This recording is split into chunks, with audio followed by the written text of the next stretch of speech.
बिहार के इस डीएसपी के पास 80 करोड़ की संपत्ति, ससुराल में बंगला, गर्लफ्रेंड के नाम पर खरीदी जमीन, पत्नी सरकारी टीचर, थार पर पुलिस लिखकर जाती है स्कूल। जी हाँ, मंगलवार की सुबह जब लोग अपने अपने काम में लगे थे, तभी बिहार की आर्थिक अपराध इकाई ने एक बड़ा कदम उठाया। टारगेट था किशनगंज की एसडीपीओ गौतम कुमार। सुबह करीब 8:30 बजे ईओयू की टीम अचानक उनके घर और ऑफिस पहुंची और फिर शुरू हुआ 10 घंटे तक चलने वाला ऑपरेशन। ये कोई साधारण छापेमारी नहीं थी, क्योंकि टीम सिर्फ किशनगंज तक नहीं रुकी, बल्कि ये छापेमारी पूर्णिया, अररिया, पटना और यहाँ तक कि पश्चिम बंगाल की सिलीगुड़ी तक जा रही थी। यानी मामला सिर्फ एक जिले का नहीं, बल्कि पूरे नेटवर्क का था। अब सवाल ये है कि आखिर ऐसा क्या मिला जिसने सबको चौंका दिया। तो सूत्रों के मुताबिक ईओयू टीम को जो चीजें मिली हैं, वो किसी फिल्मी कहानी से कम नहीं थी।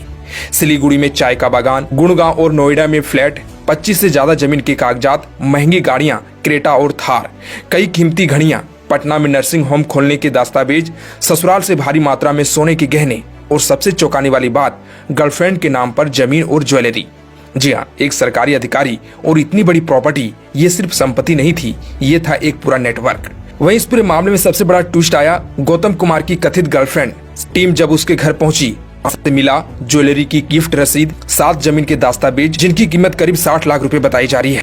लेकिन कहानी यहीं खत्म नहीं होती। जांच में यह भी सामने आया है कि गौतम कुमार ने कई जमीन सगुफ्ता के नाम खरीदी थी और बाद में उन्हीं जमीनों को सगुफ्ता ने गौतम के बेटे के नाम पर गिफ्ट कर दिया। अब सवाल ये उठता है कि क्या ये सिर्फ एक ट्रांजैक्शन था या फिर संपत्ति छुपाने का तरीका। छापेमारी का अगला बड़ा खुलासा हुआ पूर्णिया में स्थित उनके ससुराल से। यहाँ से इतनी बड़ी मात्रा में जेवरात और कैश मिला कि अधिकारियों को कैश गिनने की मशीन मंगानी पड़ी। अब आते हैं इस पूरे केस की सबसे अहम आंकड़े पर। तो टीम के मुताबिक गौतम कुमार के पास 1,94,00,000 रुपए की आय से अधिक संपत्ति, यानी उनकी घोषित आय से करीब 60% ज्यादा संपत्ति।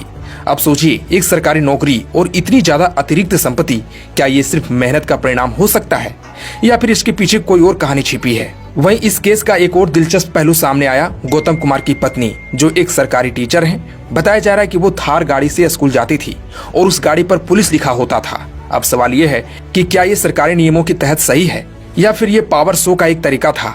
एक सरकारी शिक्षक और पुलिस की पहचान का इस्तेमाल, ये भी जांच का विषय बन चुका है।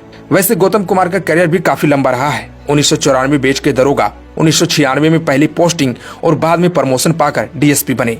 उन्होंने अपने करियर का सबसे बड़ा हिस्सा बिताया किशनगंज, अररिया, पूर्णिया, कटिहार में। यानी सीमांचल के इलाके में उनका मजबूत नेटवर्क था और अब यही नेटवर्क जांच के घेरे में है। वहीं छापेमारी के बाद गौतम कुमार को उनके पद से हटा दिया गया है। ईओयू की टीम अब बैंक खातों, निवेश, रिश्तेदारों के नाम संपत्ति सबकी जांच कर रही है। आने वाले दिनों में और भी बड़े खुलासे हो सकते हैं। लेकिन एक तरफ आम जनता जो अपनी मेहनत की कमाई से घर चलाती है और दूसरी तरफ ऐसे अधिकारी जिनके पास करोड़ों की संपत्ति निकलती है। ऐसे में ये केस सिर्फ एक केस नहीं है, बल्कि ये एक सवाल है सिस्टम पर, ईमानदारी पर और जिम्मेदारी पर कि क्या सच पूरी तरह सामने आएगा या ये मामला भी धीरे धीरे ठंडा पड़ जाएगा। आप क्या सोचते हैं, हमें कमेंट में जरूर बताइए।